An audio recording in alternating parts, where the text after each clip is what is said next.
Recently, I read a quote in a book that I was reading that really stuck with me. Today, I just want to share that with you. Hey everyone, welcome back to the channel, and if you're new, welcome. My name is Adelina and I make videos about living in this tiny house on wheels and living a more intentional life. I've been reading this book that I got from the library, and it is quite an interesting book. It's called Our Life Off the Grid, An Urban Couple Goes Feral by David Cox. I got it from the library. And it's this fascinating account. It's a Canadian couple whose kids have gone off to school and they're both in the corporate world. And what happens is they realize that their life as it is just not very satisfying.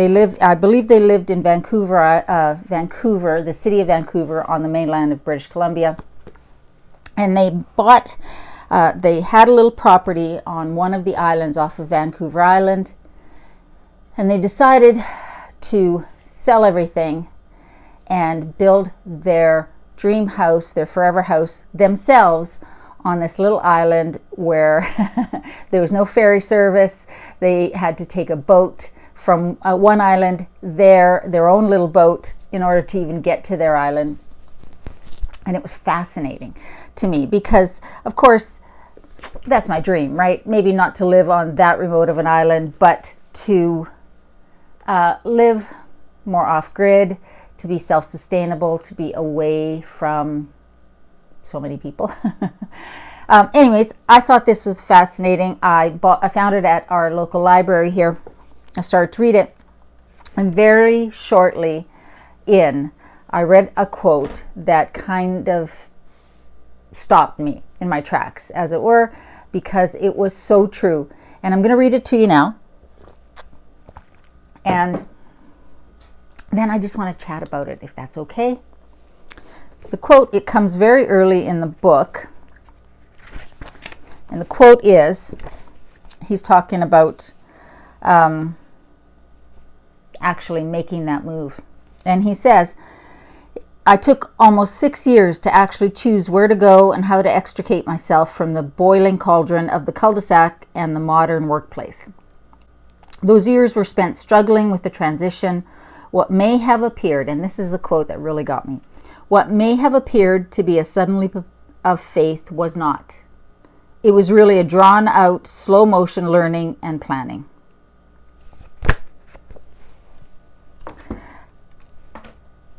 If you, when you decide to do something different than everybody else is doing, whether it be living in a tiny house, quitting your job to travel the world, retiring early, just anything that's different than what our modern day society considers normal, you're going to have a lot of people with a lot of opinions. Family, friends, strangers on the internet. And one of the most common reactions is that questioning of your sanity and the comment that it's so sudden, that you're doing something spontaneously on a whim, you haven't thought it through, that sort of thing. And that quote really hit me because, like him and his wife, but he was the primary driver of this dream, nothing happened fast. The decision to change my life radically and move into a tiny house was not something that I made spontaneously on the spur of the moment. It wasn't an impulsive decision. Like he said, it was years in the making to decide. You know, it starts with this in your mind, in the back of your mind, this little feeling of you're not quite comfortable. This isn't quite right. This isn't what I want. It's a dissatisfaction with the status quo, or a dissatisfaction with what you see when you look down the road of your life, into your future, your retirement or whatever. And that little nugget of dissatisfaction that's back there is quiet at first. You don't even know what it means. You can't identify it. You can't translate what that feeling is at first. But as time goes on, it gets louder and louder. And a lot of people ignore it. They push it down and they ignore it and they live their lives in a conventional way. And there's nothing wrong with that. But for those of us, and I suspect many of you are like this as well because you're watching this kind of content, for those of us where that little voice does not get silenced, we start to try and understand what it's saying and interpret what it's saying. It becomes louder and louder, and eventually we can no longer ignore it, and we can no longer deny that what that feeling is, that voice is what we need to do. So nothing happens quickly. That process can take years, and unfortunately, in our society, in our world, because of circumstances, financial or familial, we can't listen to it. We can't do anything about it. So many of us, we just live with that niggling feeling of dissatisfaction, or that we are not living the life that we were meant to live or we would like to live. So yes, it's not an impulsive decision for most of us. I guess some people are that impulsive. I'm not one of those people. If you've watched my channel for any length of time, you know that I'm a Virgo. I'm a planner by nature and by profession. I like a roadmap of where I'm going, and I do not like the unknown. But at some point, there is a leap of faith that needs to be made, but that leap of faith is not made at the beginning of the process. It's made at the end of that process, that point of engagement, that point of action.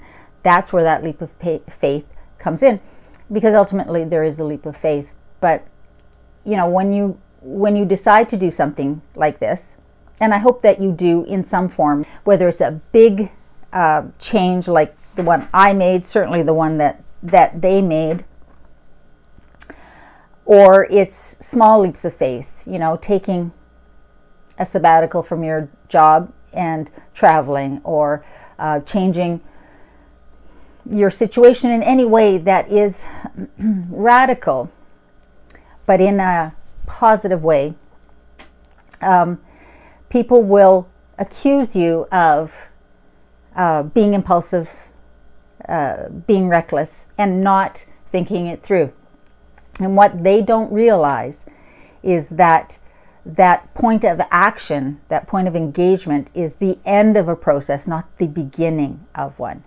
It's the beginning of another process, the process of making it happen. In my case, actually moving in to the tiny house and starting to live this life. But it's the end of that initial process of identifying your discomfort or your unhappiness or your feeling of dissatisfaction, of thinking it through, of imagining what you want, and then making the plan for that, doing the research, and actually making the plan and getting to that point of engagement.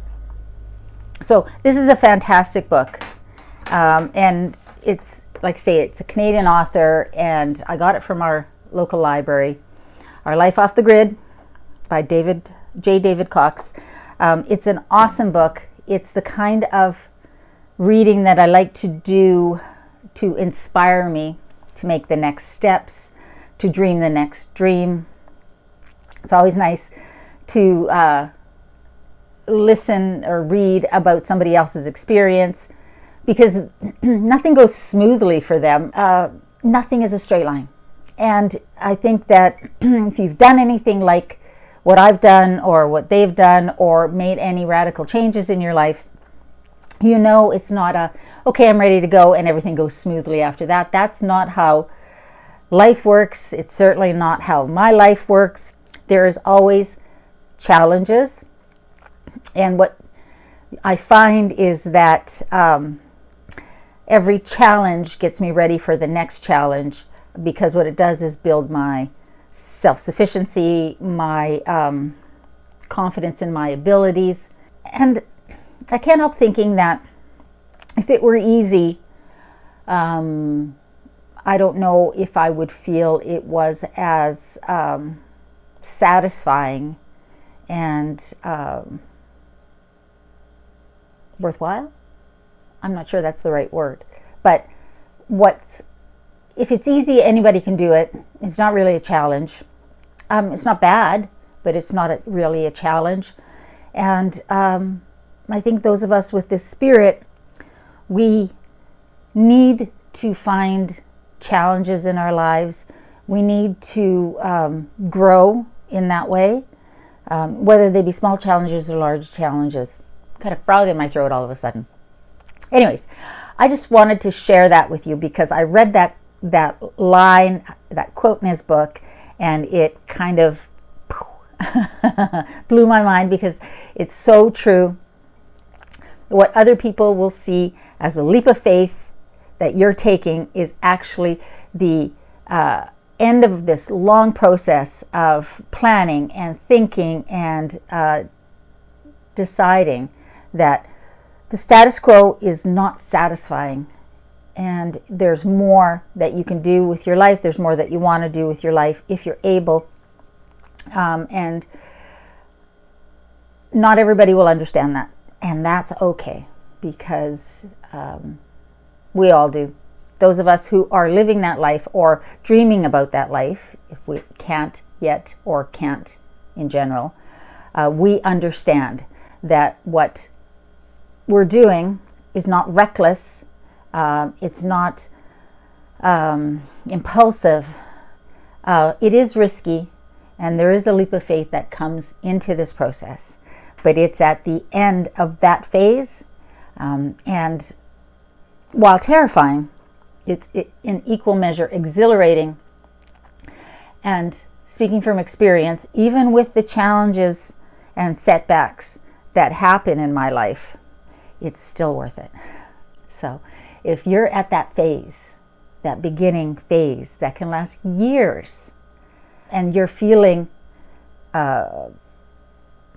afraid or anxious, I just want to give you that encouragement that everybody feels that, and that it doesn't matter what other people think.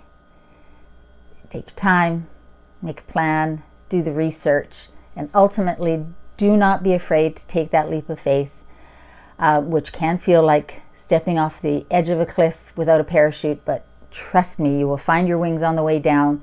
And even when things don't turn out the way you want them to, they inevitably lead you in a different direction, a different path to a better place than you ever imagined. At least that is what I have found in my life. So as an aside, I know that I have been a little bit silent the last couple of weeks. I did have a family situation to deal with. I'm going to talk about that next week. But everything's okay. I just needed to take some time off and do some self-care after dealing with a stressful situation, which I think is very important. And while I absolutely love making these videos for you guys and for myself, I know you'll understand that sometimes when life happens, you need to take some time to take care of yourself and the people around you, and that's okay. So I'll share that with you next Sunday. I do have some recipes coming. It's a long weekend this weekend. Tomorrow is Family Day here in British Columbia. It's a holiday for my American friends as well, and certainly other provinces in Canada. And so I'm going to be filming a bunch of recipes. I am going to be, well, You'll just have to tune in to find out. Anyways, guys, I hope you're doing well. I hope you're staying safe. Remember, in a world where you can be anything, be kind, be brave. I love you, and I'll see you next Sunday.